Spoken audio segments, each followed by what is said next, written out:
Evening. NNP, good evening. St. Patrick's. Well, I hope you called somebody. I have a lot of things to tell you, but not yet.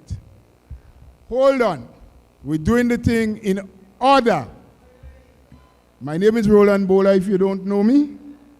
But before I tell you whoever else is here and why we are here, I want to invite, where is the lady I want to invite? Where she disappeared to? Maybe she was right in front. Miss Murray, are you still here? And you see, the DJ just playing call somebody, you know. But you see, he didn't tell them to answer. As he played that, he had to say, when I call, you must answer. In the meantime, let me just introduce the members on the platform, because I'm waiting on Miss Murray to start us off with a word of prayer. That's the name that was given to me. But, no, maybe she gone back for it. She wrote it down, yes. But no problem. She'll be here shortly.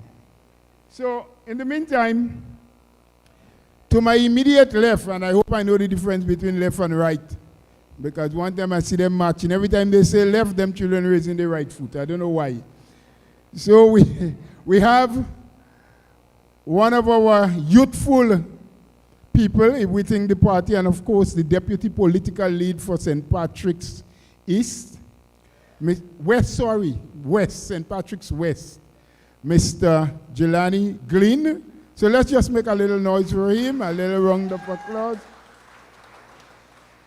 We have a royal woman at the middle, somebody I think all of you know that deserves no introduction, Dr. Clarice, Modeste scoring. And of course, fairly new, but well known too. He's been around since the last election. No, man, call the man in the proper name now. What bello? Mr. Victor Phillip, please. Miss Murray, are you ready? So, Miss Murray is back. She had a private prayer, and now she will come and pray publicly so that we can start. Thank you, Miss Murray. Please.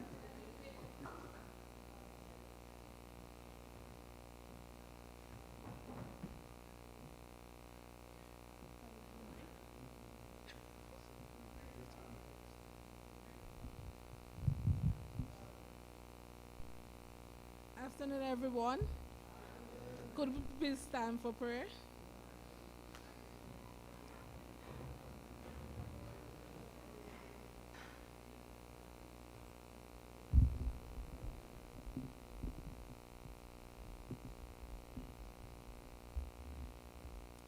Shall we bow our head?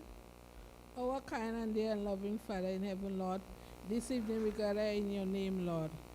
Lord, as we go to conduct our meeting, Lord, may we be successful, Lord. May everything that we discuss will be a means to every one of us, Lord. Guide us, protect us, Lord. Lord, bless who is on the way, hasten their footsteps, Lord. This is my humble prayer. In Jesus' name I pray. Amen. Amen, and thank you very much, Miss Murray, for your prayer. Well, as per usual in our party, we always say God first. And what comes after?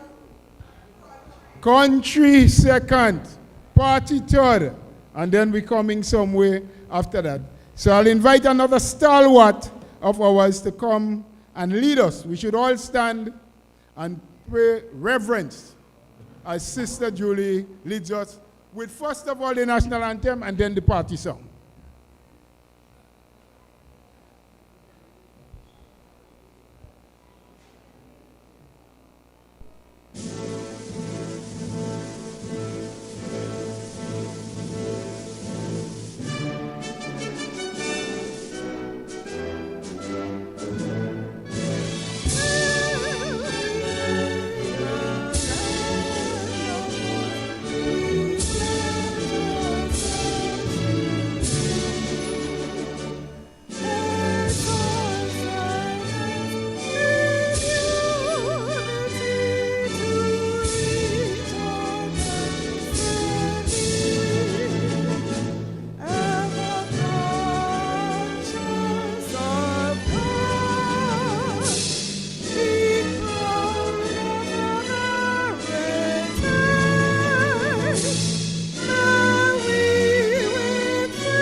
working for my party.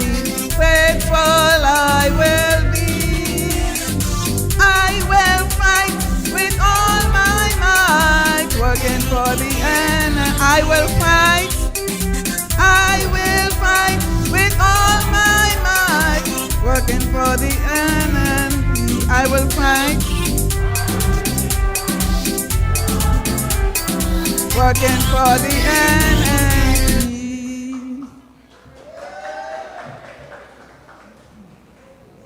Well, thank you very much, our dear sister Julie, and thank you, NNP people in St. Patrick's West. As you know, the parties engage in a series of these constituency meetings, which will be held on Thursdays and Sunday evenings.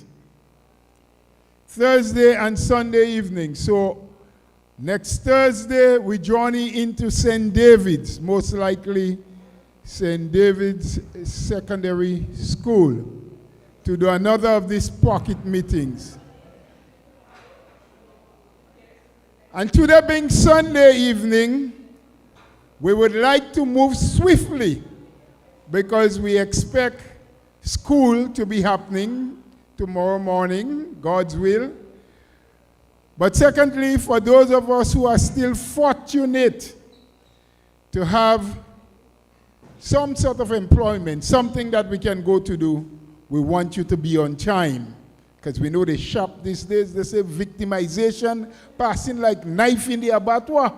Yeah, left, right, they chip chopping. So you got to be careful. We don't want you to be late on account that you came to a meeting held by the NNP. So we're going to kick things off. And my first speaker who will come on platform this afternoon to speak to you, one, to welcome you, and secondly, to speak a bit about youth. Youth throughout the island, but youth in St. Patrick's West in particular. So let's put our hands together as we welcome Brother Gilani Glen to speak to us for a few minutes.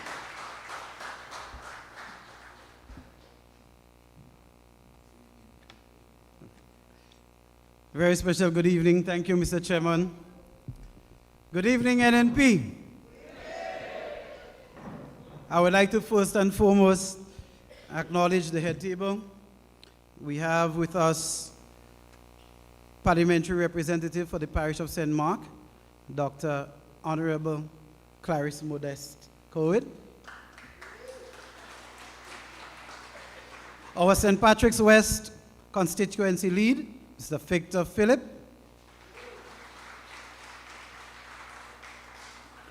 And I know that we have other speakers on their way, and I welcome them in their absence.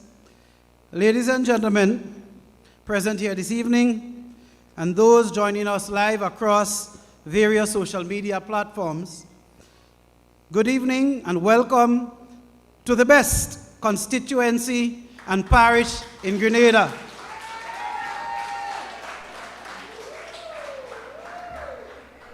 I am truly honored to address you this evening and would like to thank our National Executive for placing their confidence in me. Ladies and gentlemen, friends, brothers, sisters, NNPites, please lend me your attention for the next few minutes as I engage you as a fellow parishioner on my assessment of life in our community over the past 2.5 years under the stewardship of an NDC government from a youth perspective. What were we promised?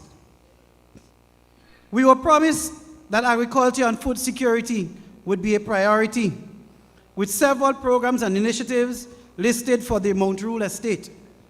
However, 2.5 years later, the only change at Mount Rule estate are the supervisors and the dry season and rainy season.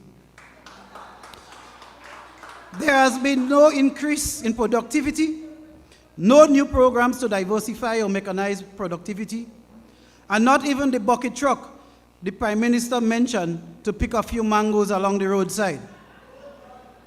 There are no programs for our young men and women who want to get into agriculture. No livestock or poultry rearing, no plant propagation programs to assist the young farmers in the St. Patrick's area.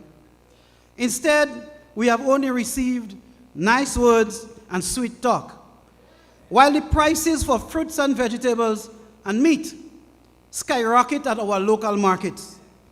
Our young farmers deserve better, and our consumers must demand it. We were assured that healthcare services in the parish would be enhanced. However, 2.5 years later, we are still faced with the same challenges. Our health centers are under-resourced, and many of our residents have traveled a long distance to the General Hospital to receive adequate medical care. And even whilst there, they are often faced with insufficient medication and an overwhelmed staff. Promises of new equipment, better facilities, and better services have not materialized, leaving us to wonder, should a late-night emergency occur in St. Patrick's West, what are the odds of survival for the patient or the unborn child and its mother? The NDC government pledged to invest in education and youth development programs. Yet we have seen little to no progress in that area. Our schools are still in need of repairs. Hopefully, MacDonald College can open its main hall by Christmas. There are still limited opportunities for our young people to engage in meaningful extracurricular activities. The promised scholarships and training programs have not been delivered, leaving our youth with without the support they need to succeed. And if you are thinking about the Empower program, well, they met that there, and of course, is a brainchild of the NNP. Ask yourselves, what have the representatives of St. Patrick's East and West done to empower our young people? Get them off the block and employed. What training programs have they organized to make our young people more employable? What initiatives have they taken to organize, motivate, support, and provide alternatives to young people looking for opportunities? Not only throughout Grenada, but right here in St. Patrick. Where are they when the parish youth needs their help? Nowhere to be found. Young persons, I urge you, stay prayed up. Put your trust in God, and next election, remember, which government gave you the Imani program, Empower program, Project Reach at the Modeste's prison, Project Fly, Project Hope, amongst others, and which administration seemed streamlined and downsized the Imani program, lied to you about permanent employment and salary increases, and chose to increase their own salary twice by several thousands of dollars each time before even lifting a finger to assist you in chasing your own dreams. The NDC government promised to boost economic growth, and create jobs for our young people. However, the reality that unemployment remains high amongst them, and acts of violence and sex crimes among our young males in particular have been on the steady increase. The promised investments in tourism, agriculture, and other key sectors have not been realized, leaving our economy stagnant. As a matter of fact, it is still the famously protested in the name of ecological preservation and conservation Livera Hotel, like the Six Sense Hotel, that were heavily condemned by the NDC government, that is now providing some employment for our youth right here in St. Patrick's. And trust me, there is more to come once their doors are ready to open. Thank God for the vision of the new National Party. So as youngsters, we should ask ourselves, what type of representation should we expect? Folks, please stand and welcome our political leader, Dr. the Right Honorable Keith Claudius Mitchell.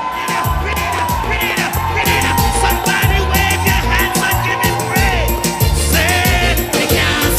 sit down, sit down, sit down. Me can't sit down. No, me can't sit down, sit down, sit down, sit down. Me can't sit down. No matter what you say, me can't sit down, sit down, sit down, sit down. Me can't sit down. No, me can't sit down, sit down, sit down, sit down. Me can't sit down, sit down.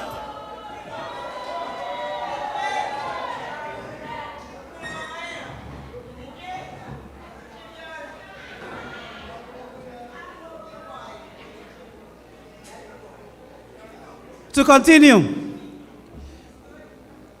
as youngsters, what kind of representation should we expect?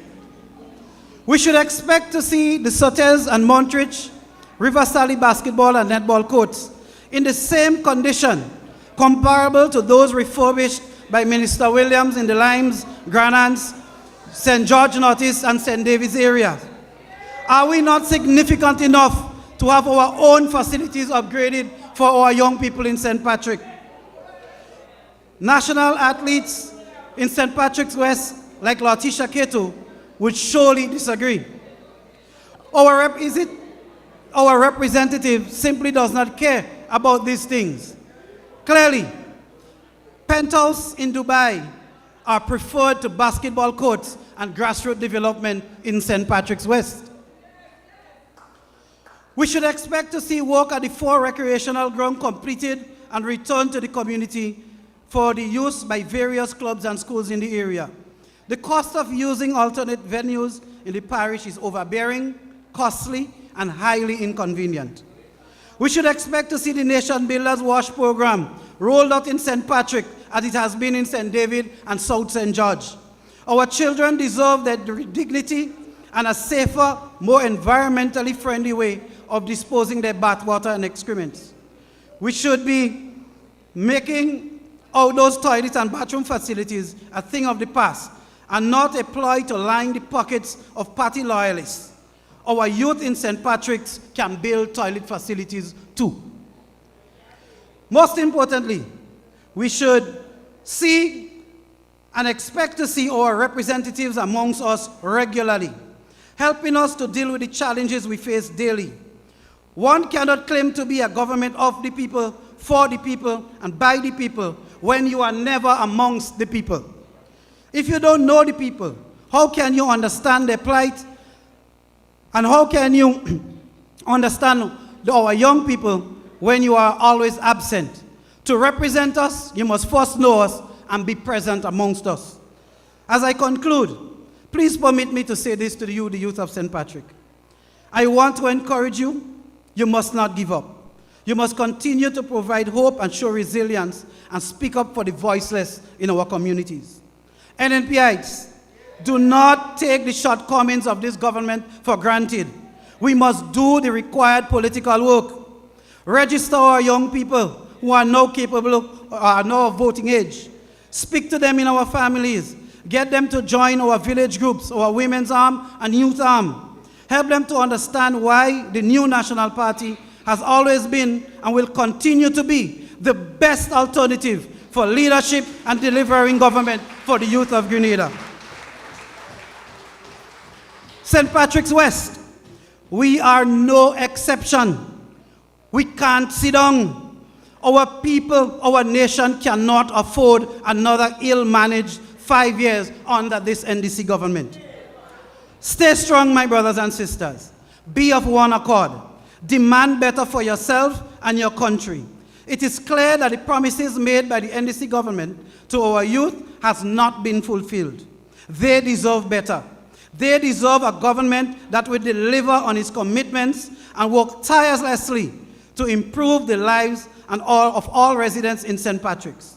Let us continue to hold them accountable and strive for the progress and development that our youth, elderly, working class, vulnerable, and constituency deserves. I thank you for your attention. Let us continue to work together and build a brighter future.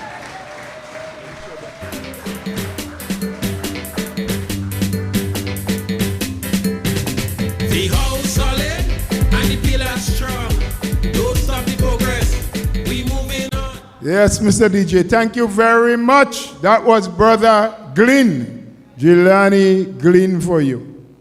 Now remember, Among all the things he said, let us not take the faults and weaknesses of this administration and consider them to be the strength of the new National Party.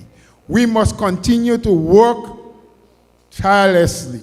We must continue to find our young people wherever they are, in whatever conditions they are in, and continue to give them hope. Register them and have them ready to vote. If we don't do it, the other side won't do it for us.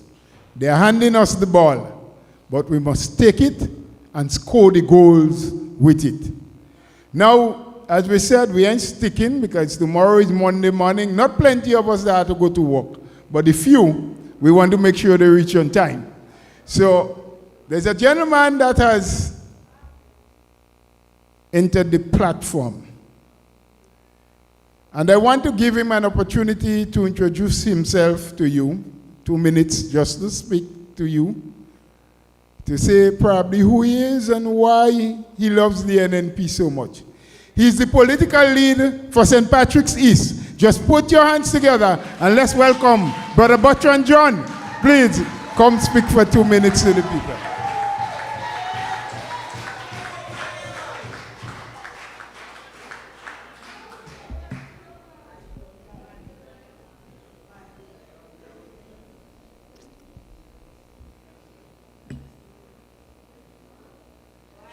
Good night to the head table.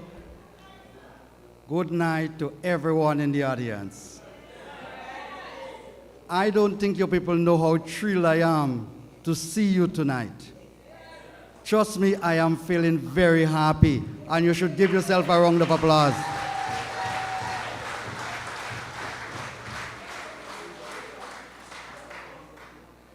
Ladies and gentlemen, I need no introduction. But my name is Butran John. Tell you what, everybody calls me BJ, and I'm sure everybody inside here knows me. Because tell you what, I am not leaving your people. Trust me, I am not leaving your people. I have seen enough, and I've lent them St. Patrick's East and St. Patrick's West, and we want it back. Have a good night. Take care.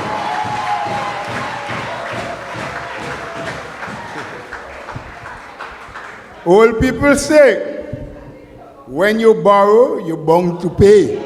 Yes? So, they borrow them just for a little while. They ain't invest in it right.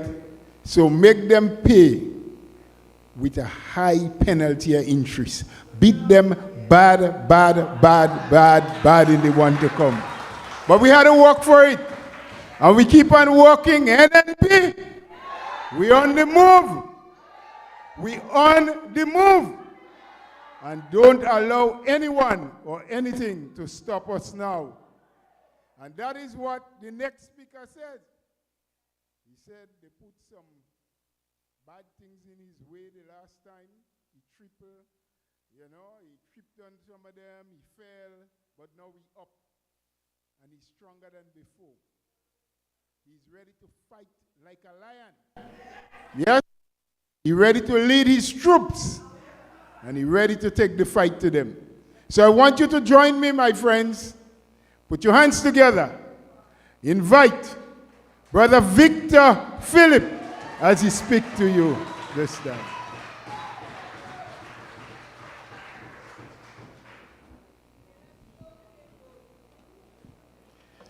Good night. I like this crowd. We have the vibes and we have to keep the vibes going. Welcome to St. Patrick's West. I'll say it again, my colleague said, but I'm welcoming you.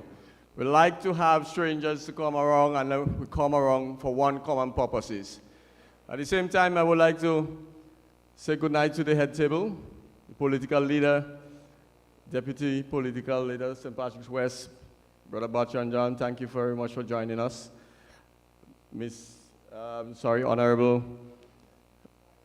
Honorable. You see, the way she's smiling at me, that she's just making me, you know what I mean?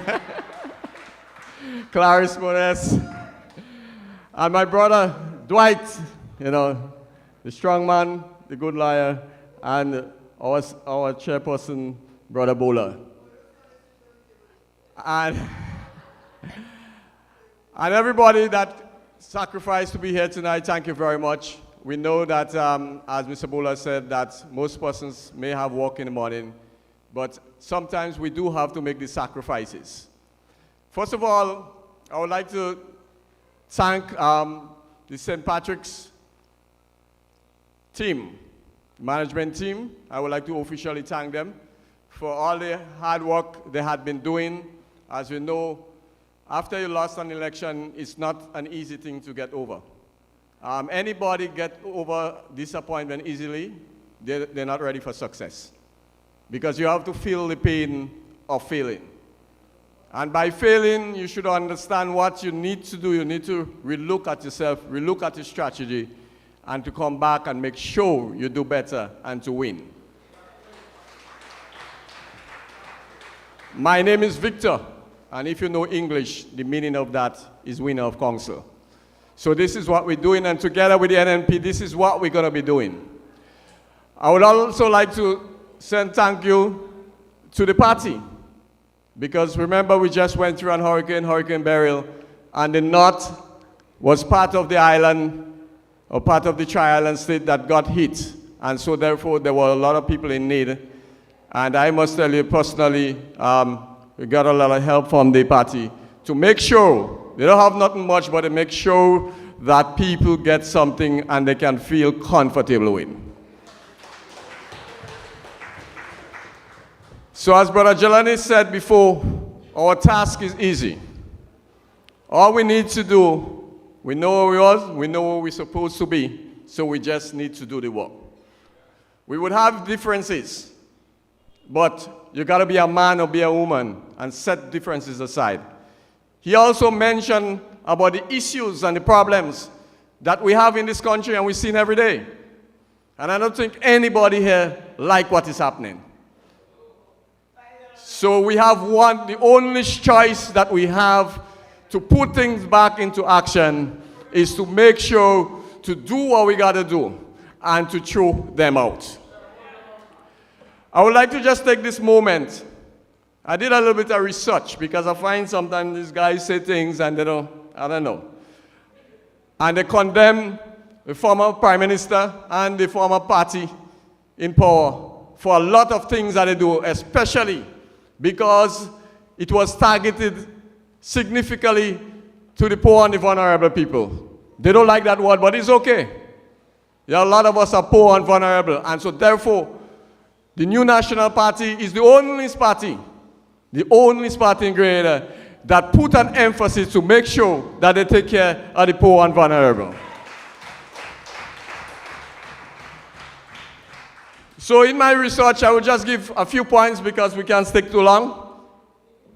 I looked at what could be done for small countries in developing in the rural areas. Because I'm not talking about St. George's. St. George's is Grenada, you could say. So we have to talk about fixing it, the rural area. And one of the first things that came up is improve agriculture practices. As everybody know, or those who are old enough to know, because I learned it from them, that St. Patrick's was one of the top producing countries when it talks about farming and nutmeg in the early times. And that's the people who had the gardens, this is what they used to do to send the children to school and to send them further on. Now, all of them is living in St. George's, running the country. But we thank them for that. Another one is access to technology. Then they talk about infrastructure development, microfinancing, and business support. Well, I think the other person is going to talk about this one, right? Ecotourism, right? They talk about education and skill development, community health initiatives, cultural preservation and promotion, and so on and so on. I just mentioned these few because you know what? all those that I mentioned here, the new national party in the era managing this country was making sure that they take care of those things.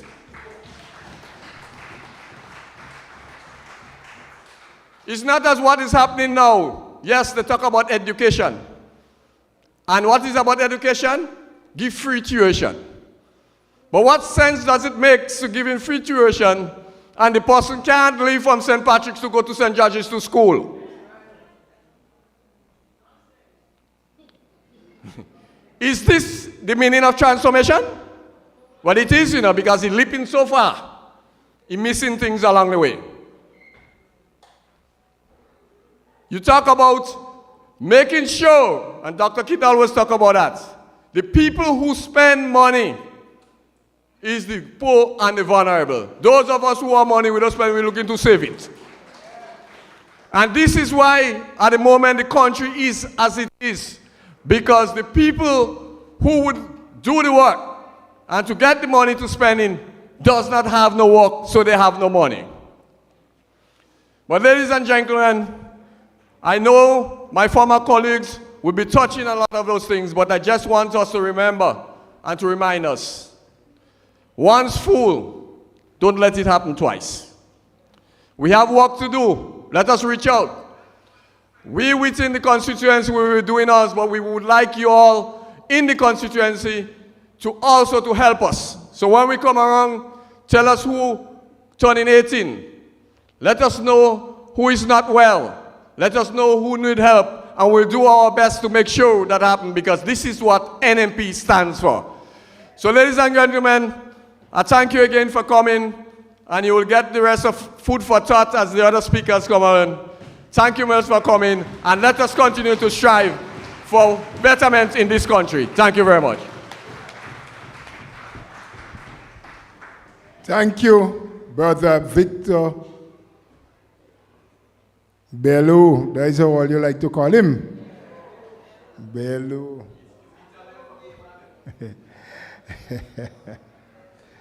I wanted to tell you something about Bello, but I changed my mind. Because you see, I find NNP people sometimes they like too much thing. So we will continue with the meeting because we want to run a good vibes here tonight. Yes, we want to run a good vibes, but we want to be serious. Because NDC think they could fool us. They think they could fool us. Riding plane like bus. They say somebody like to go to Dubai. Yes, because when he go in Dubai, what he does get and who he does meet, and me, Papa, I can't go in Koto, so I don't call his name. They forget about us. Don't talk about those in the countryside like St. Patrick's and St. Andrews and so. Burial pasture damage the place, money low they say, but every day they fly in helicopter. Woo! Up they go. Woo! Down they come, and they keep going on. So they decide, you know what? We want to drop our early election. We go give a little walk and we go tie them up again. But just in case some of them smart enough to realize what's happening, we go fix the voters list for them. A man tell me helping them do some work in a certain constituency on the voters list. You see her name? Cheng Wing. I say, well, you have people that are called so? He say, yes, Mr. Bola, you have people that are called so. But they can't be Grenadian. I say, how you mean?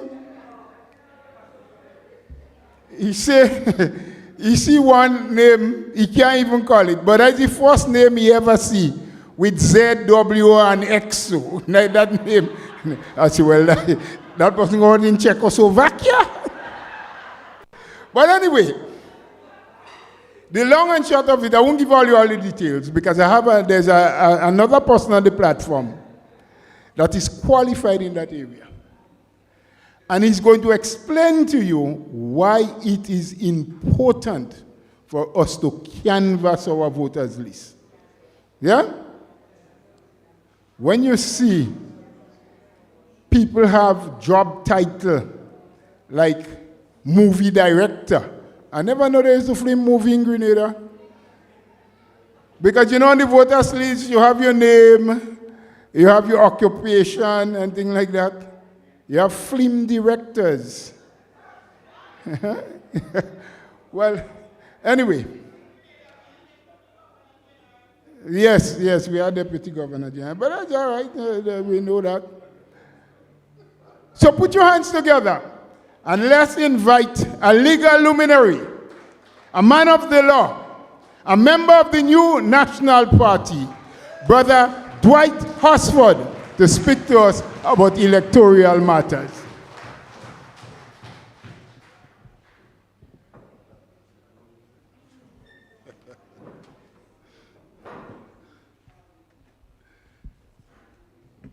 Thank you. All right. Well, thank you, Brother Chairman. And I wish to say a special good evening to you, sisters and brothers, sons and daughters of Grenada, and my NNP family.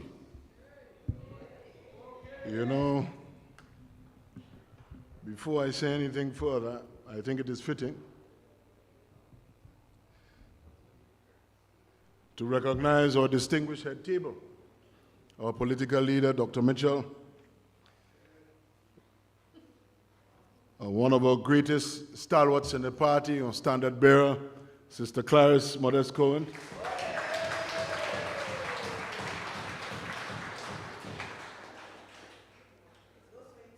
Brother Bello, and it's good to see my old school friend, Gilani Glen here.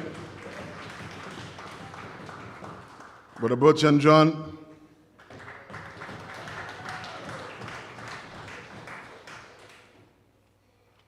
And always special thanks to our MC for the evening, our General Secretary, Brother Roland Bula.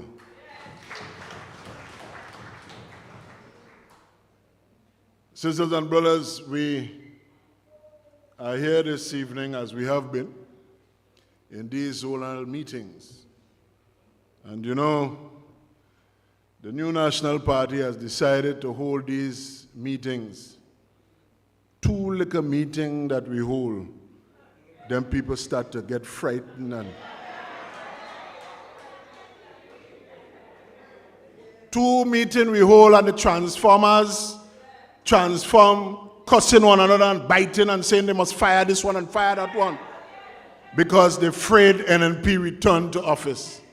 Well, that is the very mission, because our mission, sisters and brothers, is to rescue this country from the situation that is in now. So we're not afraid. We're not afraid of the bickering on the airwaves, and you're going to see a lot more of that, They talk about transformation, you will see the transformers shift and change and shift until they disappear, because we want them to disappear.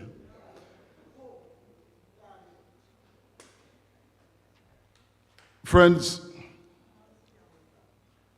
we are also here this evening to talk about serious and very important issues in the country.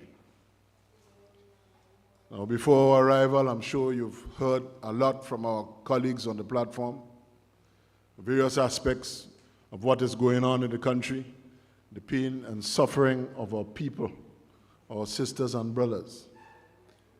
But in all of this, I want you never for a moment to forget our sisters and brothers in Carriacou and Petit Martin.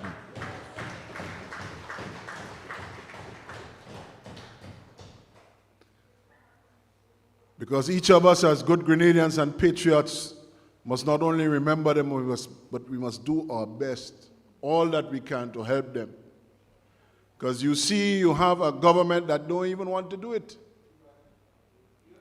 They don't know how to do it. All you're seeing is PR and stuntmen with mama gism and helicopter ride and clean up show, and the people still suffering. Questions, serious questions are being asked in the parliament, and all kind of device and trick and stunts so that you don't get the answers. All kind of stunts to shut up the opposition. But that is not going to happen with the New National Party. Not going to happen. That is why we are coming to you and we are meeting with you, so that you will know what is going on in the country. They can't silence us. Never happen. So remember our sisters and brothers. They need our help. And continue to help them, as some of you I know have been doing. Now, Brother Bola mentioned some strange things that happening. Some names that coming out on the voters list. Some Chingwang.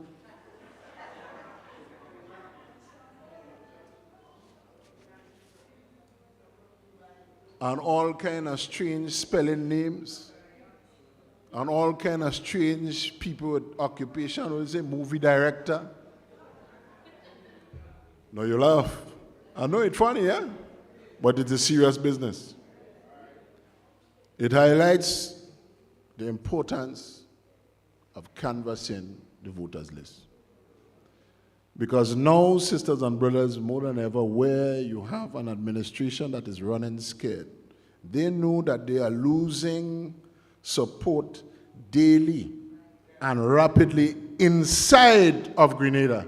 And so they are turning to devices of bringing in diaspora people and say, just when you come to Grenada for cannot, just register. When you land, just register. Knowing full well that is against the law. It is against the law. But desperate people will do desperate things. But the righteous will always do the right thing. And the New National Party will do the right thing. So, sisters and brothers, for the Chingwang and all these kind of strange names that you're picking up, we have a plan of action. We're going to do something about it. But it's important that you continue to scrutinize the voters list. Go through it with a fine-tuned comb. When you hear the addendum come out, sit down together and comb it through. Comb it through. Because, sisters and brothers, the importance of this is very real and very obvious. It is you, the people, that live in Grenada, that live in the constituencies, that must determine the kind of government that you have. Nobody should be determining that from you. Nobody should do that for you. You. That is your right, and that is your responsibility. And so, in the coming days and weeks, as we have these meetings, we'll be emphasizing the importance of that. Of course, as we are beaming live, we're not going to elaborate the plan of action. I know they'd love to know that. But let them continue to cannibalize one another now and bite up one another because we're having meetings. We're going to continue to have more meetings.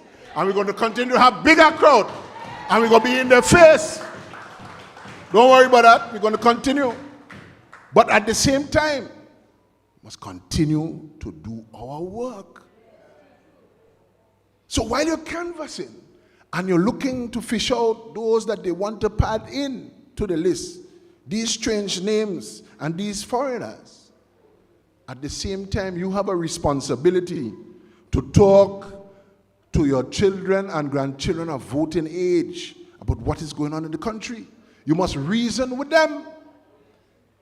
Because in as much as we are canvassing, we must also do what? Be registering our people, sisters and brothers. Many of you in the NNP homes, you have children and grandchildren that have turned 18 and 19. And you're not engaging them. Sisters and brothers, this mission, this rescue mission, is not a one-way thing, you know. It's all hands on deck, and we must talk to our children. We have to register people too. You have to register your children and grandchildren, register your friends, register your neighbors. We must engage every single one of us because we are going to do this rescue mission together, sisters and brothers.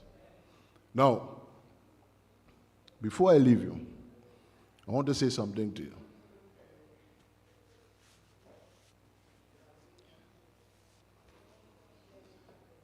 We are living in an era, a lot of social media.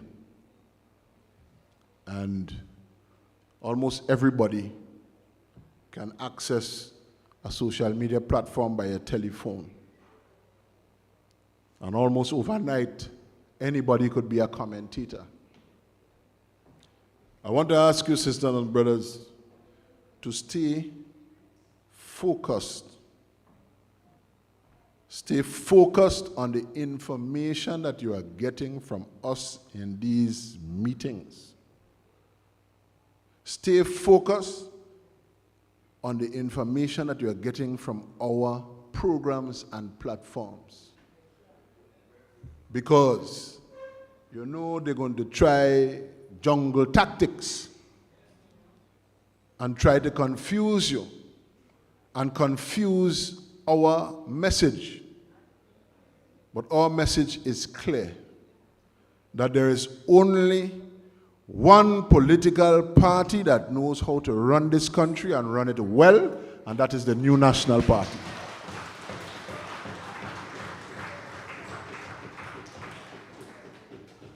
And so, sisters and brothers, hold fast and stand firm because we are coming to the rescue as we have always been, and we will do this together. So let us stay firm, focus, canvass your list, register your children, register your grandchildren, and we are going to continue to the rescue, onward and upward. Long live. Thank you very much.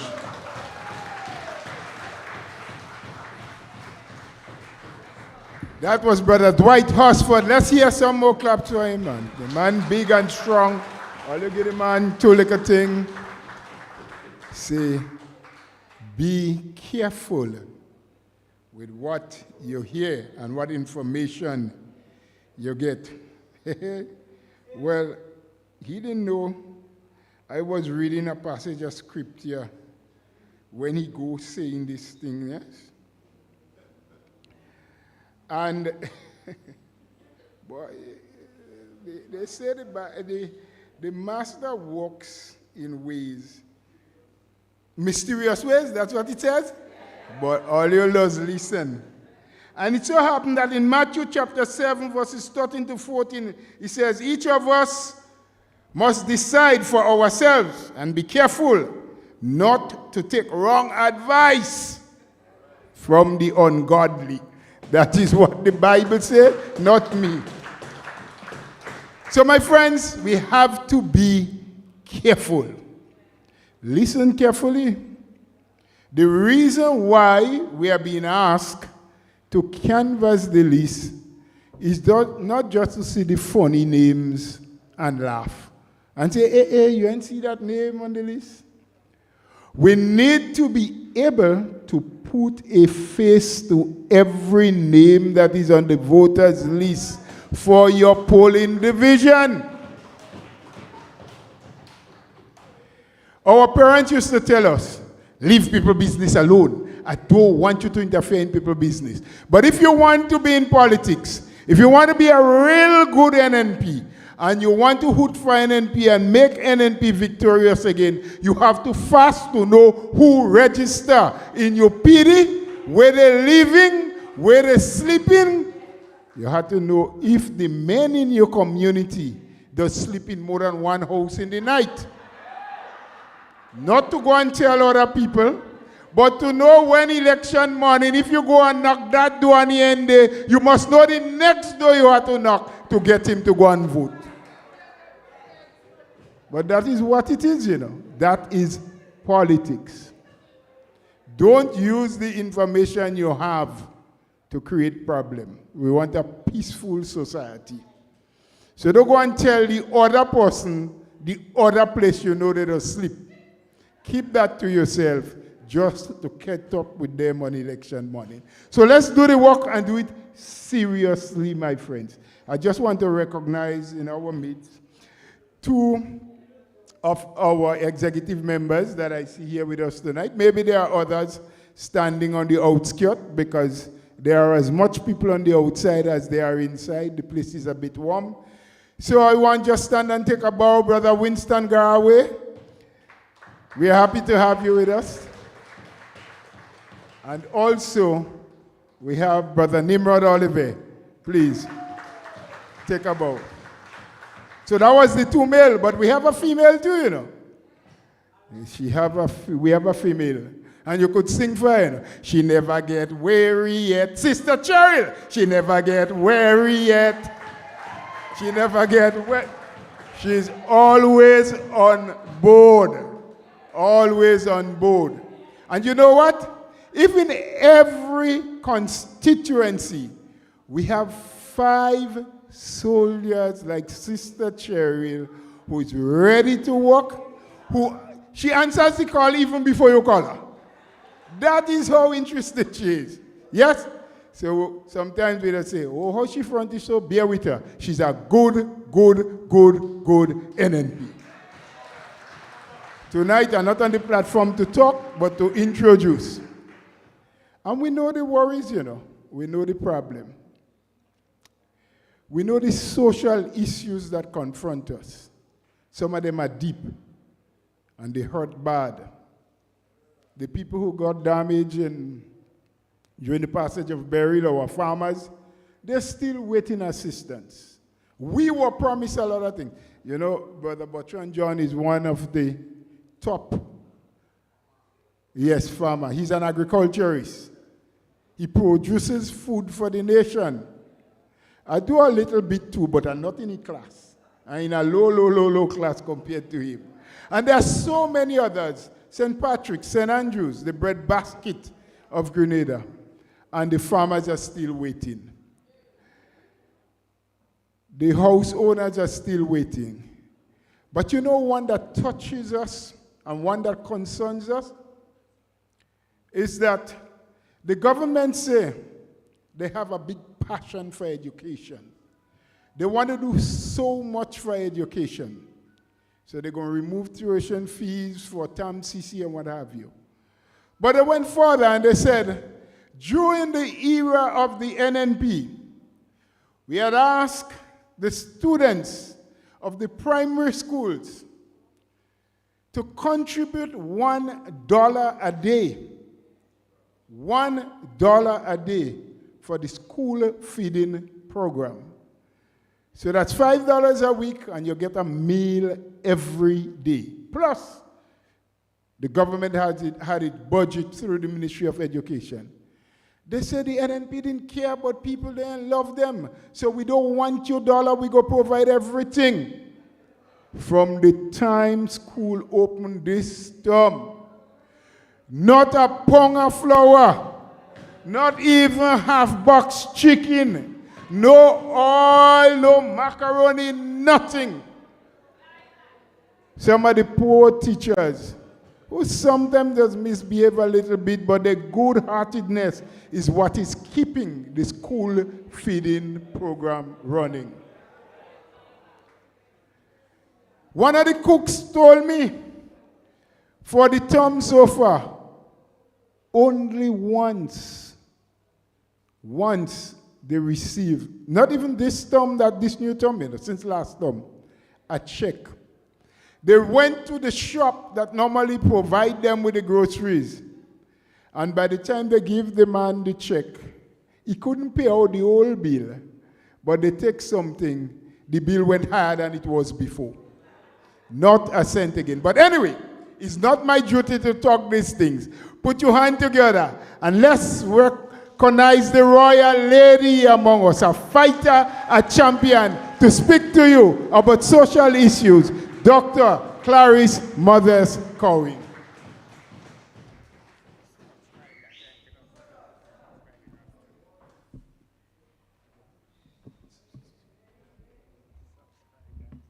So, NNPites? What? Are you listening? way. You could hear a pin drop. You're all here for business. And good night, my sisters and my brothers. Allow me to greet the head table, our political leader, and Prime Minister for many, many years, Dr. the Right Honorable Kate Mitchell. The man that knows how to lead us out of trouble. How to rescue Grenada. And we're here. I want to greet our chairman, General Secretary, Brother Roland Bowler. He's always honorable. Brother Roland Bowler. Brother Dwight Hosford, right next to him. Brother Gilani Glen of St. Patrick West. Brother Victor Phillip of St. Patrick West. And also Brother BJ of St. Patrick. I always just forget what the B and the J stand for, but and everybody calls him BJ. Butran John from St. Patrick East. It's good to have a head table looking good and a head table with good people on it as well. Not just looking good. We're not here for looks, brothers and sisters. We're here about the business of the nation. To tell you what you may not know, but most of it is just to remind you what you don't know. And I hope that some NDC, hardcores they may be, are listening tonight. I also hope that some who made a mistake with their hand and put the X in the wrong place, they're listening tonight as well. Because we have a message. We are the voice of the people of Grenada, Carriacou, and Petit Martinique, brothers and sisters. And we are ready to rescue Grenada, Carriacou, and Petit Martinique. So I hope they are listening. And I want to remind them and tell them on Facebook, just deal with the truth. Forget Dr. Modeste here how it is. Because what they below the hair and the mouth and the ears, that is more important, brothers and sisters. Let us talk about issues. Let us talk about the matters. The issues that matter to the people of Grenada, Carriacou, and Petit Martinique. I am here to do my share, brothers and sisters. And let's get that rescue train rolling already. We want it to roll faster because I don't know how long. I hear Brother Bola talking about 5. I don't know how long we could take that, brothers and sisters. The rescue mission is here. So, brothers and sisters, social services, welfare, as we call. And I saw Brother Bola scrolling the Bible, but it's going to take me a little while. But the Bible says that the poor will always be with you. So when we talk about the poor, they vex. But the good thing about NNP is, although we defend the poor, NNP has allowed the rich and the people who have wealth in Grenada to flourish as well. We do not only talk about the poor, we talk about the rich as well. Because even them, they're balling nowhere, and they're looking for rescue, brothers and sisters. But my work tonight is to talk about the social services. So just bear with me. Brothers and sisters, the seed. Since these people came in, they scratch out some people's name from the seed, they stopped give us without notice. People who are depending on that to pay their little light bill, to send their grandchildren to school, to send their children to school. Brothers and sisters, they viciously and unconscionably took away that facility that we put in place for the people of Grenada, Carriacou, and Petit Martinique so that they could survive. Brothers and sisters, so don't let them tell you things expensive everywhere and things hard. It's more expensive when they take your job from you today for tomorrow to tell you don't come back. Because people could make do, brothers and sisters. When you take away some of the money, you stop the program that used to help. When you take away the Empower and all of the other programs that were there for young people, and they wonder, and they're talking about gun amnesty, how many guns they get? How many guns? The important thing, I'm not saying that we don't have to deal with the guns, but we have to preempt. We have to be forward thinking, and we have to get the youths engaged and not take away these programs from them, because when they were in the programs, they had something to do. But you take away all from him. And I know other speakers spoke about it, so I wouldn't go too long into that. But what I'm saying is, some of the people under the seed program, they got the money after COVID. After a disaster, they got the monies after COVID to help them out. They take it out. All I'm saying to NDC now, the money all you took out, now all you get $118 million. Use it to give back some of that money to the people so that they can live, brothers and sisters, and they would not be begging bread. Bring relief to people. Brothers and sisters, the other day a little money passed.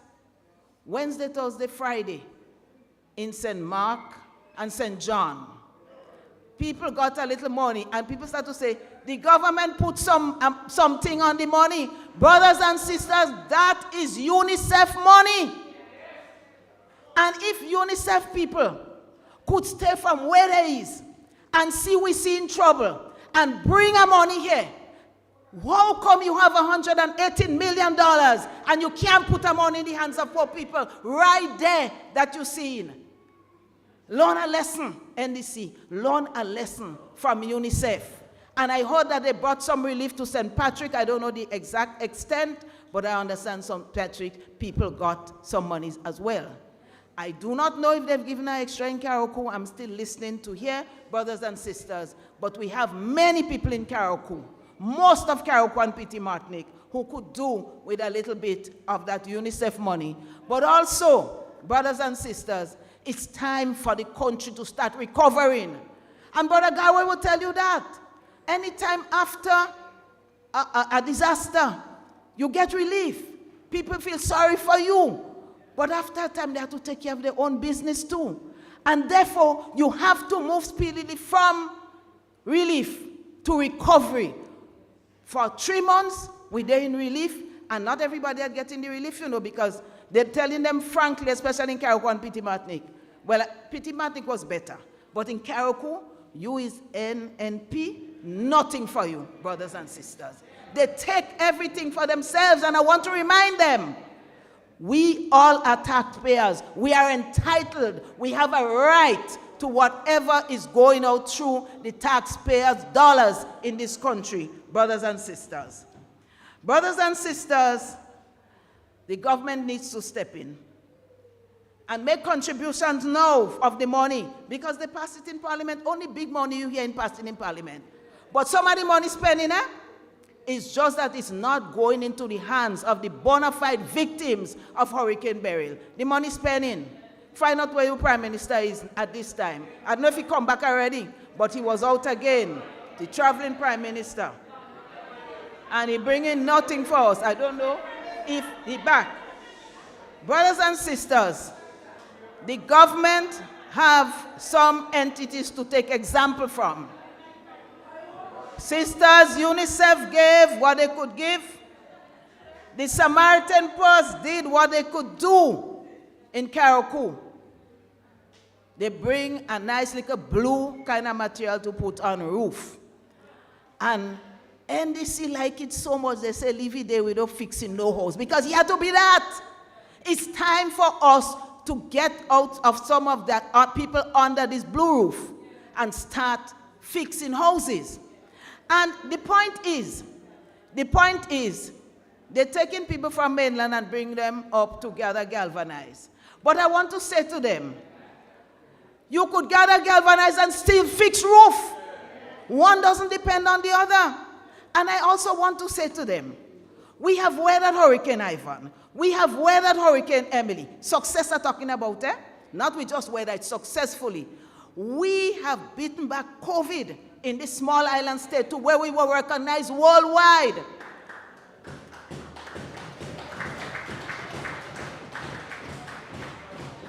Brothers and sisters, what I'm saying is, the examples are right here and there. Put the reins back in our hands. Give it up if you can't rule the country. And let us show you the example. Pass the reins on it is time. The people are suffering. So brothers and sisters, they take away the seed. As you know, they took away too the voucher. Because we only hearing people get voucher, they get farm, they pull it out, and they send it back in. But when I ask somebody, you know, kind of frontline NNP, they don't get at all, and they need it. One set of people get it. No, and I know some people still waiting on it. But our women, our families, we are resilient. And I'm sure every one of your children are back to school, brothers and sisters. You pull yourself up by your shoelaces. You pull yourself up by the boots. They want to keep us down. They won't keep us down. They want to keep us silent. They could never keep us silent, brothers and sisters. Not as long as we have this parliament, brothers and sisters. We will do what we have to do. So, brothers and sisters, a lot of money passed for those from St. Patrick. A lot of money passed for St. Patrick. How many 100 houses? How many things for farmers? Farmers don't get in nothing. Fishermen don't get in nothing. I saw big money and I asked them for, not a big money, a little money for fishermen. And I said to them, I asked them in Parliament, that money could help fishermen who lost their boats and all of that to recover. They tell me no, it's to put a little change in fishermen's hand and to get the boats to the docks. So then talking at the dry dock. So then talking about the money to fix the boat. Just get the boat there. And that is all. So that fishermen could beg you. That is what they want. Fishermen could beg them for the money. But the money doesn't belong to them. That $118 million belongs to the people of Grenada, Carriacou, and Petit Martinique. Farmers bawling. While vine growing all over, they still cannot get chainsaws, brothers and sisters. They still cannot get the little pitons that were promised them so they could start their work. So when they give them, when the little rainy season over and they can't plant nothing, what they plant in January, February, March, right down to June in the dry season, they can't plant nothing. Because while some of our farmers do have irrigation, the mountain farmers with the cocoa and the nutmeg cannot afford the irrigation. Sometimes there's not a source of water near to them. They plant a lot in the rainy season, and that is not happening. Our farmers bawling, brothers and sisters. But money spending, way spending, is not for the people who are suffering in Grenada, Carriacou, and Petit Martinique. We said this was a time to use that money and give more fortnights to the people. Yet you cut down the fortnight, and every fortnight is the same set of people going. So the money does spreading. Once one household have people in all different jobs. Every morning they're on the street. And when I say one household, it's just an example, you know, but you have different households where everybody in the household walking. And you have some household where one person walking, and you call that person on the 30th of the month. Or if the month has 31 days, the 31 of the month. The 31 of the month. And you tell them, don't come back the next day, the first of the next month. And some little people, you know, not anybody that should have authority, but now you have some people, them is the authority, and they're telling people when they could walk and when they cannot walk. We're still looking for the assistance with the vouchers. I never realized how expensive a school pants is. $120. Them little children, little so, the pants is $120. How people living, I don't know. And they have the money, brothers and sisters. This is what is hurting. You have the money to share, and you spending it, because we're going to hear when budget come how much was spent. But as show St. Patrick's people don't start to see nothing yet. And what they promised St. Mark people ain't see nothing yet. The people tell me some material coming from the house repair program that was inside already, and the material is going to very carefully chosen people by the other side. And the rest of people still waiting inside the house, brothers and sisters. Whether in St. Mark, whether in St. Patrick, whether it's in Carriacou and Petit Martinique, something has to be done, brothers and sisters. The examples are there Outsiders have set examples. Right here in Grenada, we have set examples. Get the experts and do something. They paralyzed. They paralyzed. And that is why you always have to have a mix, brothers and sisters. You cannot just take new people. You never know about them. They never succeed in anything except maybe the profession, which is not politics, you know. Some professions could enhance politics, but it's not politics. And some people never work in their life. So now they get a job as a minister. Not me that says people that tell me they never work. I don't know. But the point is, if you never succeed anywhere, how you come and succeed? So we had made a mistake. Those who made a mistake, you have to fix it. And those who supported the NDC, use the example of the United States.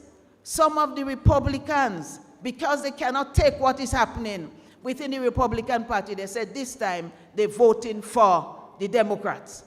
Brothers and sisters, vote for the present. Vote for the future. Vote for your welfare, the money they took from you.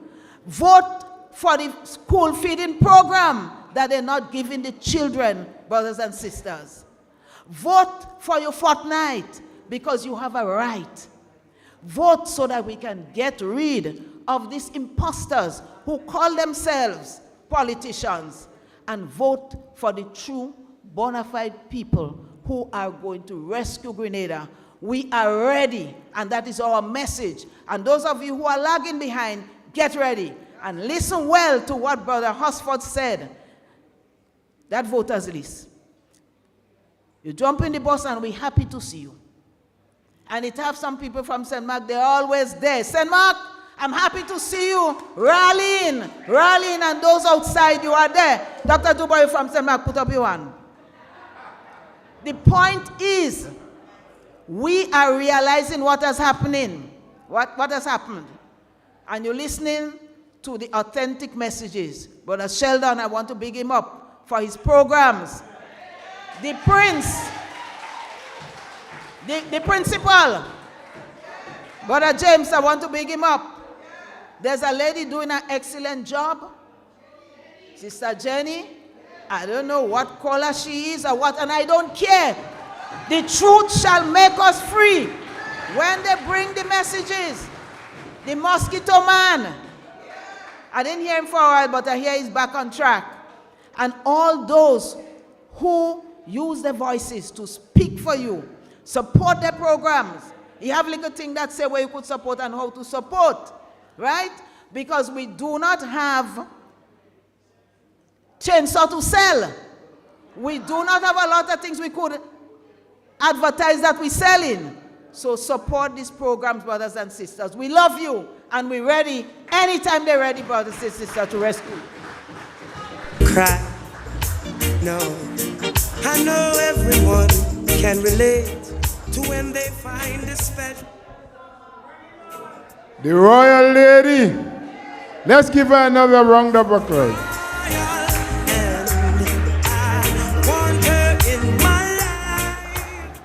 So much social ills that you have to talk about. I mean, she could have taken the rest of the night, you know. Imagine she hadn't even touched health yet. Health coming Thursday night because we're going to St. David's. The rate at which babies are dying in the hospital. A friend of mine tell me, he said, boy, you think them people don't have a special contract with LACWA? I said, well, I wouldn't know. I don't work in the hospital. See the rate they are dying. But, serious, who are pen and who are paper? Only you? Well, only you that come in meeting to write. How are we remembering what was said here? You stick in your head? Oh, God. I hope you don't hear like a video or see on television. A fella cleaning the street and he blowing the leaves, and when them people passing, he just lifting the blower. And hair flying all over the place, you know. I hope he's not a kind. Anyway, if you want to know what's happening, if you want authentic news, if you want to be in tune with what's happening on a daily basis, as Brother Dwight said earlier on, all of you have fancy cell phones. Some are 2 cheap, some are 3, I don't know. Some are 5 camera. So you don't need pen and you don't need paper. Just take this down. www. Get out your phones. Get out your phones. Get out your phones. Yes. www. No, not 100 at all. Subscribe to NNP. SUBSCRIBETONNP.org. Just subscribe, you're getting all the news, the latest, the best, the freshest of the press. Let me call it again if you didn't get it clear. www.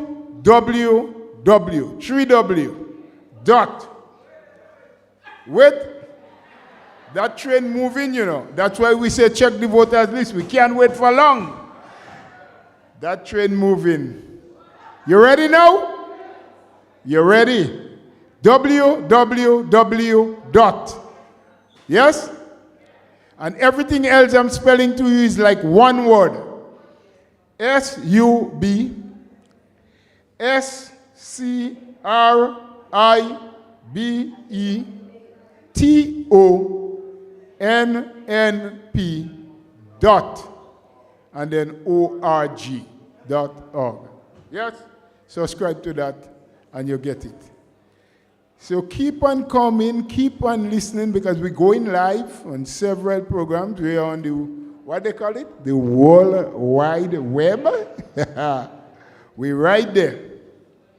And we keep things going. So, friends, we're moving. I say only 5 people inside here to go to work in the morning. Everybody else unemployed. But we don't want 5 more to lose their work. So we want to finish quickly. We're moving on. Now, as a party, we always are interested in growth. Do the history, do the research. There has been no other party in this country to have transformed it as quickly and in the way the new National Party has done it.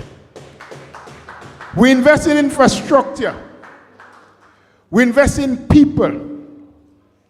We grew the economy. We created jobs. NNP has always been to the rescue every single time there's been a disaster in this country. And keeping with that, as a party we decided growth must continue. New people must evolve.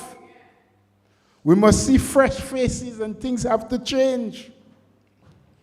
So we got a nice, decent young lady who said, put up her hand, she said, I'm willing. Sister Amanda Japal. And so she got the freedom and the opportunity to chair a few meetings. Every minute my phone ringing, Bola, we hear doc make you go by. I said, which doc? Dr. Mitchell. I said, well, I never know Dr. Mitchell does make anybody go. Well, how you chair in meeting again? He put you on the back burner. I said, well, I'm getting old. I have to take my time to boil. You know, on a slow burner, the back burner. But I want to declare tonight, I wasn't sent home. I wasn't fired. I ain't put on no burner. As a matter of fact, I ain't even on the stove. So you go still see newer people coming forward. But the old veteran is there. And so I want you to put your hand together and welcome a veteran in his own right. A man for all season. A man that is here with you. Dr. Keith Mitchell. Somebody wave your hands and give him praise. Say, we can't sit down, sit down, sit down, sit down. We can't sit down. Sit down, sit down, sit down, sit down. Sit down.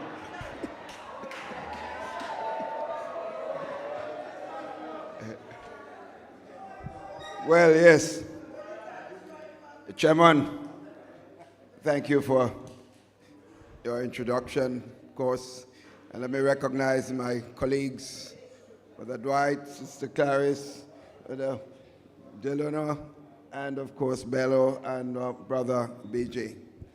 And all my sisters and brothers, Dr. Dubois, Gawe, Nimrod, Cheryl, all of you sisters and brothers, the soldiers of the New National Party, I want to thank you for your presence here this evening. We are on a march.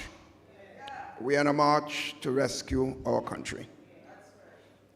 And we're doing this because not about ourselves. We are concerned about the future, our children and grandchildren's future. Because this is what it's all about. The state where things are today.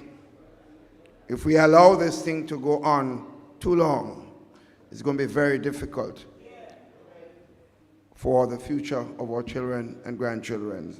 So we must be very serious about this. Friends, I've been around in this politics for a while, as you know, but I've never seen a government with such callousness, with such level of spite, hate, vindictiveness, corruption that you can never imagine, and selfishness.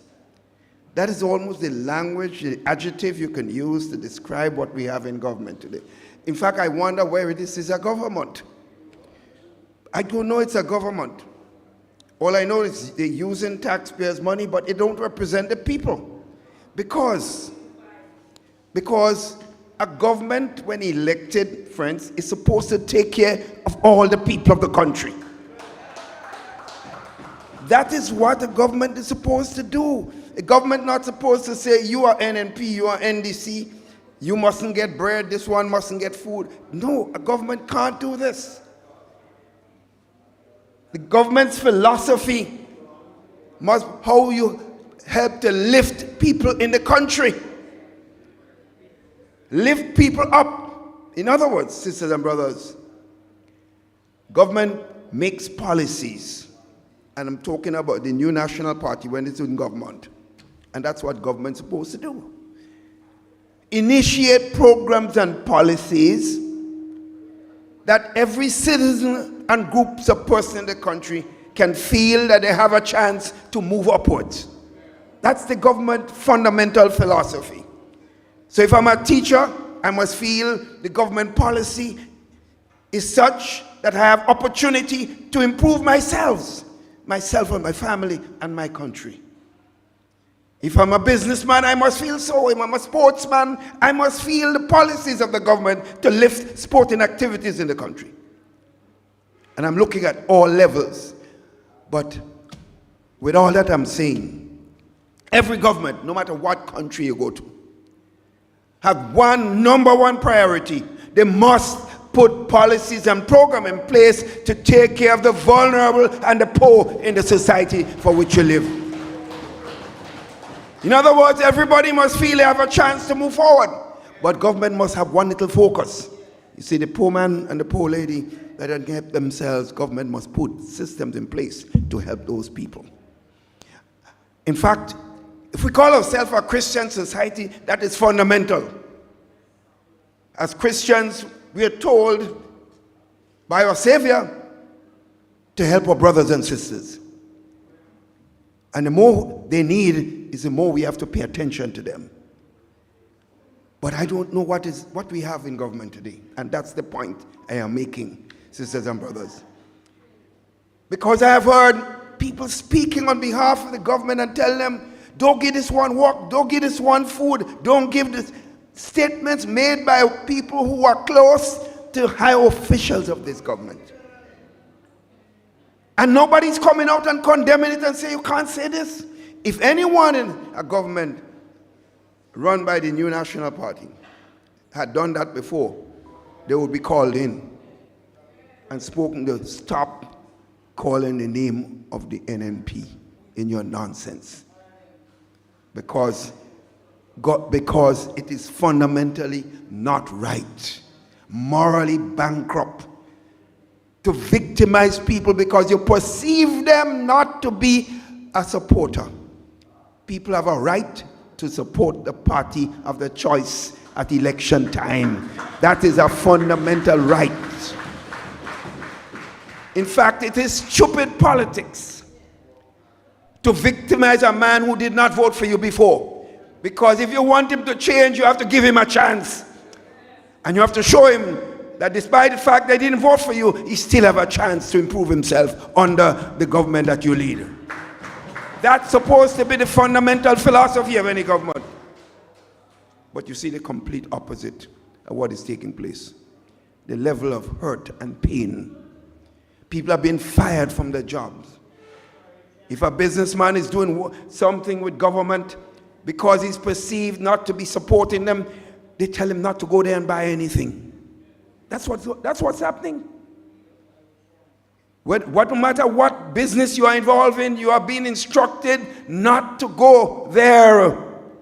Remove the services that you're buying from that organization. And that is coming from people who is using the taxpayers' money, your money, you know. And they behave as if it is NDC money. When we were in government, I always said to our friends and supporters, the money treasury is not NNP money. It is all our money.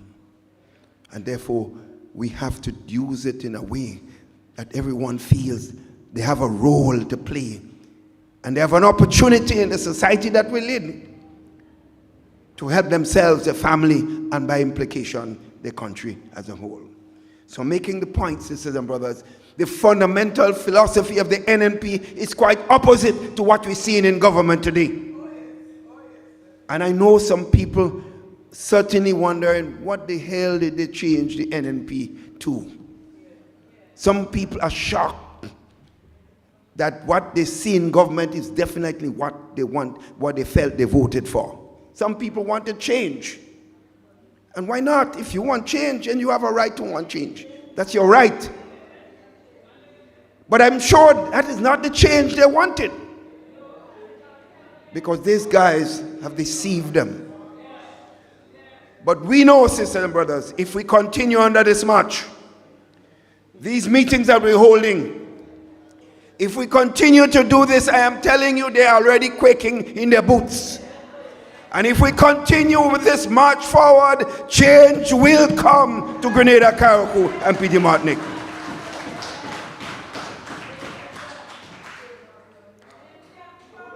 They are brutalizing the public service. A lot of public servants who voted for this government, they are in shock. They call in the names of ministers of the NNP government today and saying this minister would have never done this and this minister would have never done this. Because what they've seen today, they have never seen it before. Friends, we know that the public servants are supposed to serve the people of the country. So we know the people of the country come from different political organizations. But what you're doing, you are transferring people without any excuse, no kind of policy in place.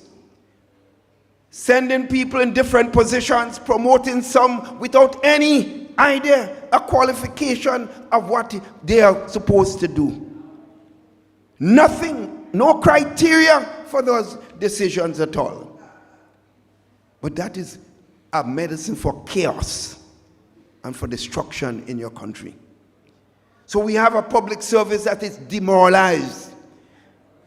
I'm sure you know this. You could feel the sense when you're asked to go to public servants' offices and you see that you hardly could get services today. Why you think people are hardly getting paid on time today? Why you think so? Because a lot of the competent public servants have been pushed aside. And people are promoted because of the perception that they support a political organization. That is a medicine for chaos. And that is what we're seeing. The police force, sisters and brothers, the police force is a demoralized institution today. I know a number of police officers who are hard-working police officers who want to serve their country, irrespective of which political party is in office. But when they see the nonsense taking place, a lot of them are retiring and some are just waiting for the time to get out. This is what is happening. And when your police force, who is supposed to protect the country, protect each of us, when they are demoralized, your security are being jeopardized. Understand this, friends. When your police force, your police officers feel a sense that those in authority do not care and they are making decisions based on politics.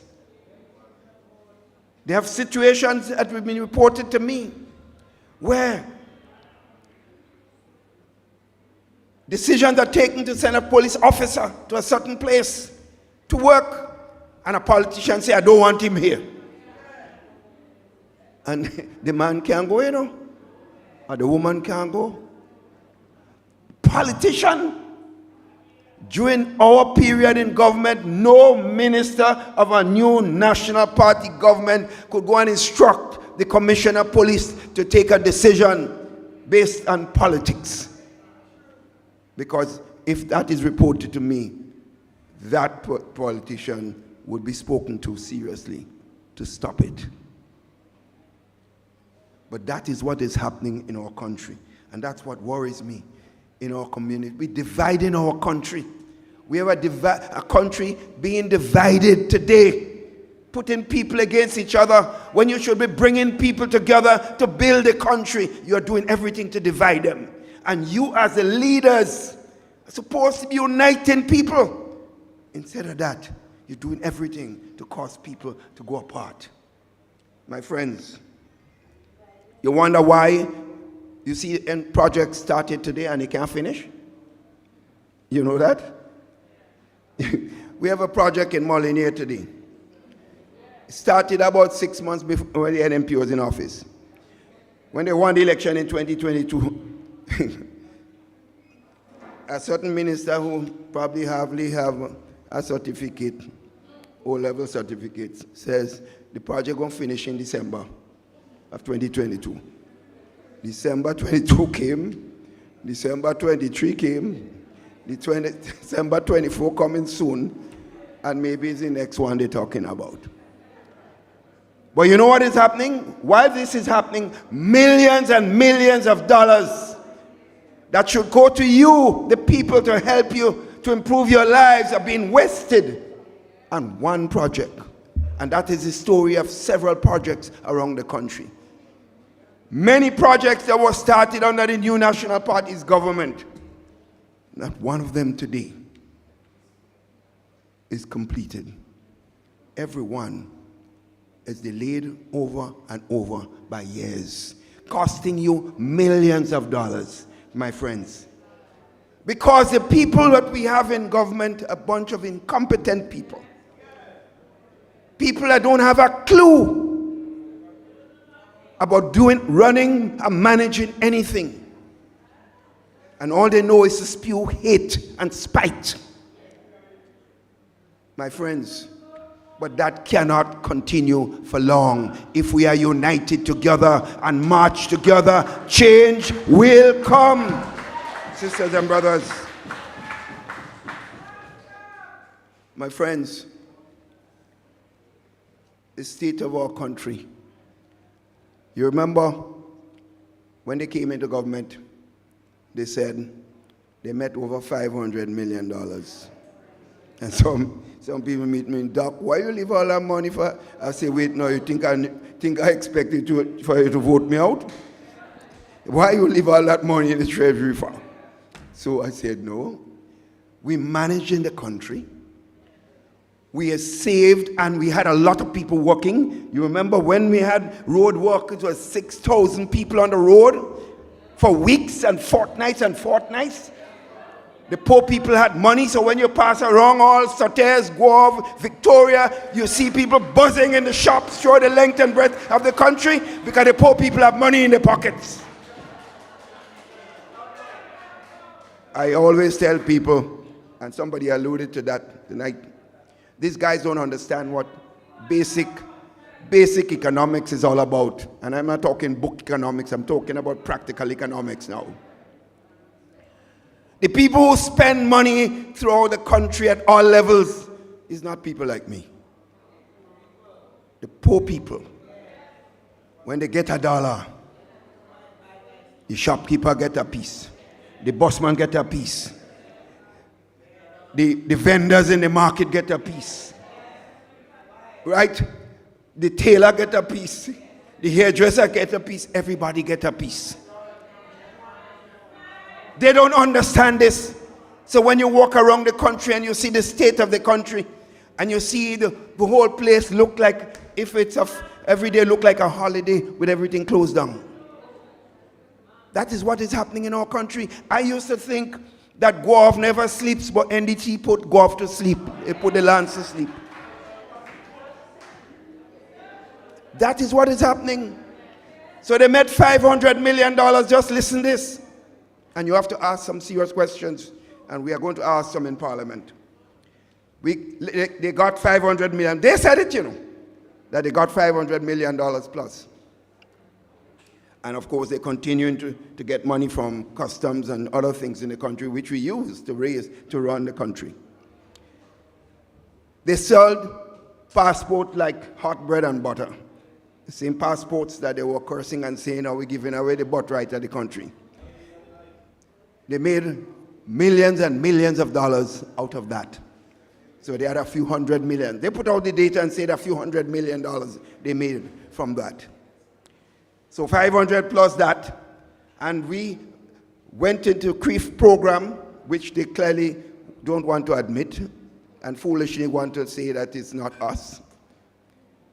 And we timed 14 days after burial, they got $118 million. So check the numbers, 500 plus hundreds of millions of dollars, plus another 118, and regular millions and millions from customs and excise and inland revenue and all the things. All that money they get in, sisters and brothers, where are these monies going, my friends? Isn't that a question you must ask? Isn't that a question you must ask? Where are these monies going? My friends, they are enjoying themselves at the expense of the taxpayers of the country. So we have to ask some serious questions, my friend. But compare that. Your economy, the country's economy is based on what people do in the country. Whether it's the farmers, the teachers, whether it's a road worker, it's the productive capacity of the country. People doing things. And the country moving forward. And government is supposed to be like a catalyst, pushing things forward, helping people to keep doing more and more. My friends, but they walk into government and the first thing they do, I believe this government seems to have a real special thing for poor people. Every single action they take is how to hurt the poorest of the poor. The first thing the men did in the first budget was what? To put VAT on sugar. Put VAT on sugar. And here the rationale for it. VAT sugar will encourage diabetes. Well, anything you do too much in, you're going to cause you problems. If you eat too much food, no matter what type, you're going to have a problem. So sugar is a necessity for everybody, but you use the right quantity that you need. But you're going to tax it. I could pay for it, and many of people in the country pay for it, but the poor man who has no job, who has nothing, and has to take care of his children, he has to buy it at the same tax price. So who are you hurting the most? The poor. and they put tax on water. Oh my God, water, you know.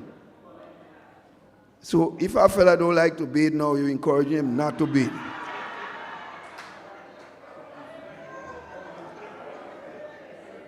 So I don't know what rationale they want to give for that one.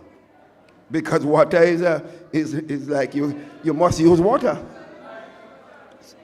So they didn't say why they put it on water, but I suppose, again, to victimize the poor people of the country because they're the ones going to suffer the most. There was a time like now where things were costly. About 3 years ago, after COVID, and the people was having difficulty paying their bills. You know what the government did? Our government did? We removed 25% on the non-fuel charge on your electricity bill. You remember that? Those of you who could read your electricity bill, you will see something called non-fuel charge. But what we did, we took 25% out of it and said, we take out that.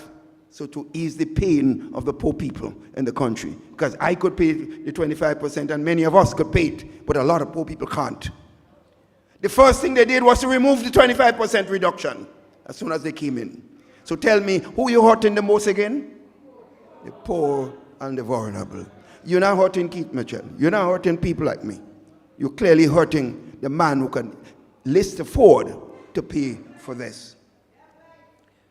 But they didn't stop there, sisters and brothers. And I cautioned them in the parliament. I said, listen, this is going to cause a lot of problems by doing this. Oh, no, we all kinds of nonsense. We had removed the taxes, many of the taxes on electricity bills, the NNP removed.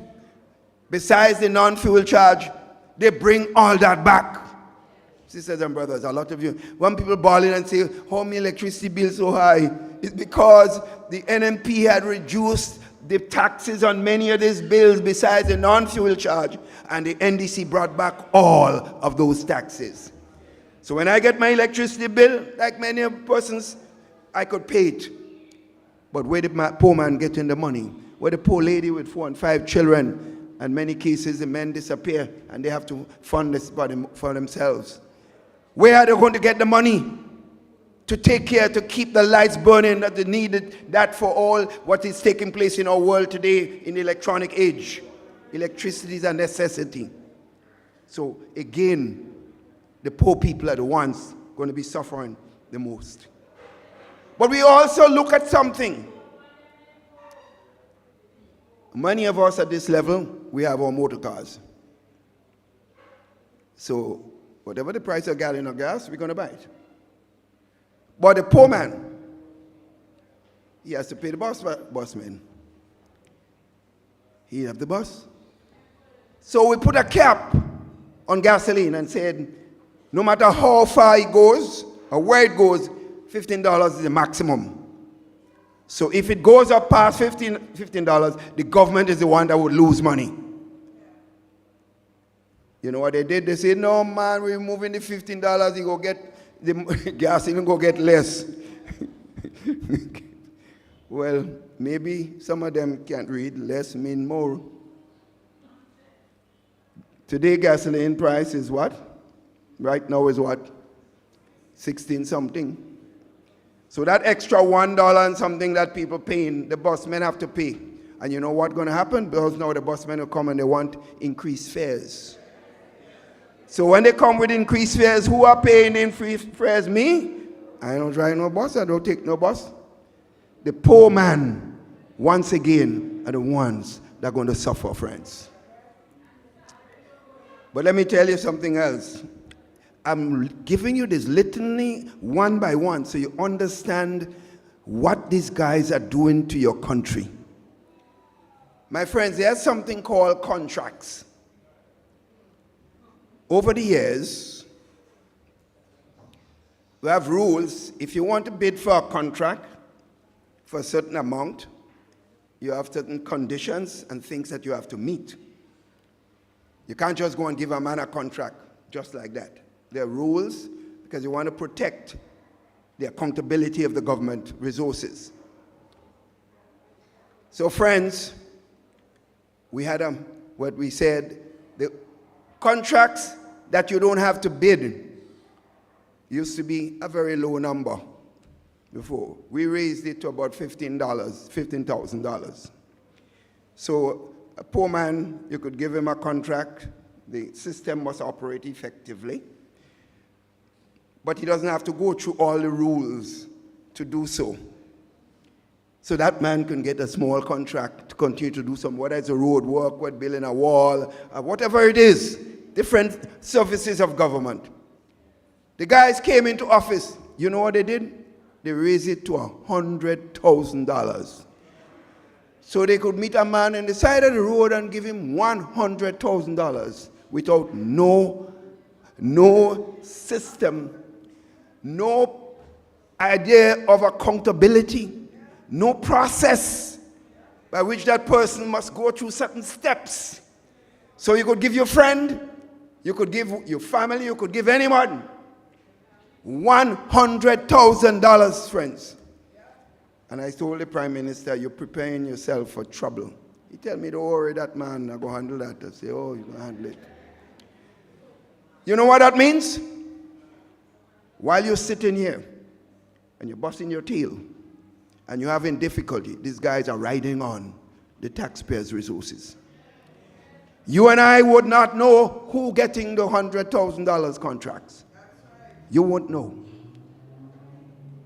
And that is why, sisters and brothers, we have to know the government that we elect in the country is something that we must take seriously. Because it is clear, this guy's whole intent is not about you. It's about themselves. But we are going to ask some serious questions because I want to know all the contracts they have given from the time this law came into being. Who has got those contracts? And what are the conditions of those contracts? Because you can give them without any bidding process. Just give the cabinet or a minister can give these contracts easily without any form of accountability or understanding. So friends, I want us to know this. We have started these public meetings. We think it's important, and we want all of us to understand. This is our country. Remember, sisters and brothers, because these people behave as if this country belongs to them. This country belongs to each and every one of you. And therefore, you have to be mindful of your responsibility to monitor and know what is taking place in this country in your name. And the NMP is saying we gave them 2 years of honeymoon. That honeymoon is over.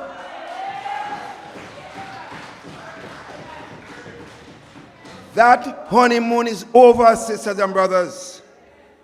And that is why we have started this series of meetings.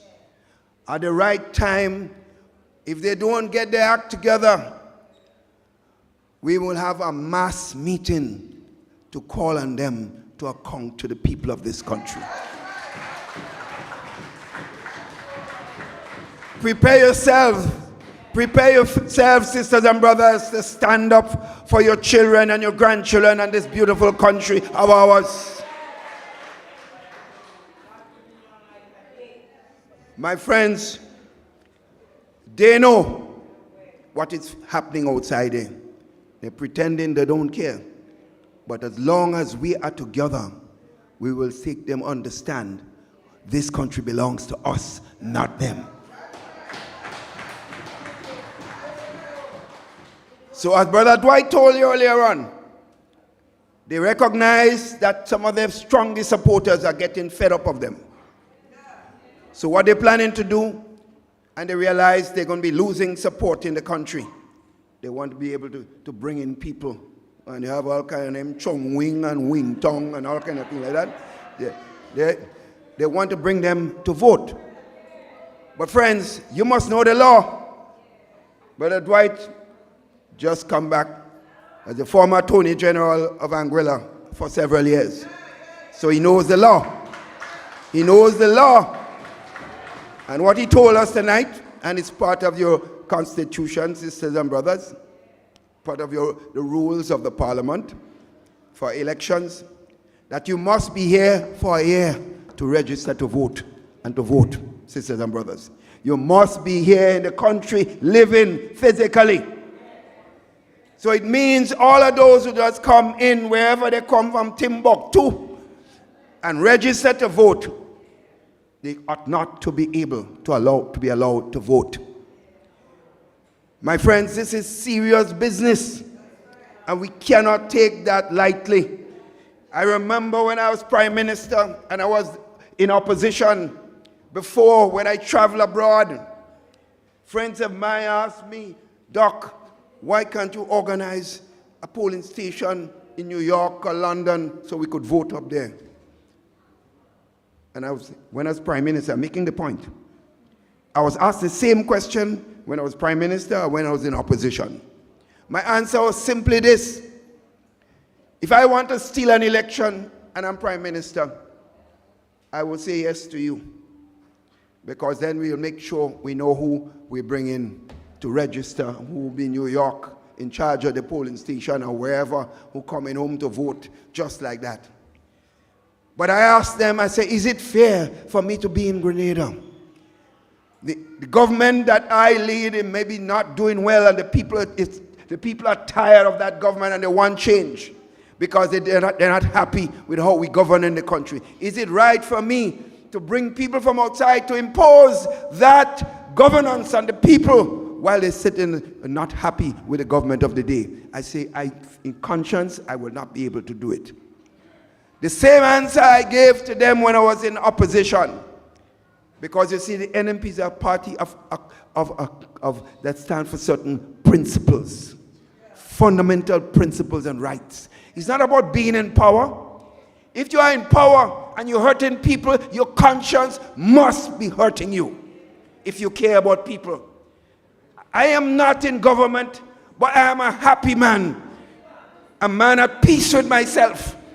So being in government and knowing that I cheat to be in government, I will be unhappy. And that is what the difference between the New National Party and the present government, that they do not care. The people you see on the platform here tonight, sisters and brothers, as I close, are people who stand for what is right for your country. You out here tonight, and the loads of people who are in the audience outside there, standing for what is right for your country. So let us stand together. Let us work together, sisters and brothers. Let us unite together to save Grenada, Carriacou, and Petite Martinique. Good night, and I love every single one of you. Thank you, and take care. Let's go. Thank you, Dr. Mitchell. Just before you leave, we'd like to pray, that's one, but just that two housekeeping matters. Don't forget, this Thursday, we go to St. David's, most likely the Westall Secondary School, as the series of meetings continue, and we'll keep you up to date. But most important, there are many of you as party members who have always been wondering and questioning, when would the party have convention? Because some people say, oh, NNP ain't go have. The first step to get into convention will be General Council, which will be held next Sunday. It was first proposed for the Hermitage Government School, but due to space, size, and lack of air condition, it has now moved to the Trade Center. So next Sunday, organize your buses, organize your people, Trade Center for General Council. So we want to thank every single one of you from whichever part. The people of St. Patrick's, you have had your say. We are moving, the train is rolling. Thank you very much. Let's just stand. Let's just stand for a closing prayer as we ask for God's guidance and mercy. Father God, we want to thank you for taking us here safely. We thank you for all our speakers. We thank you for all our people.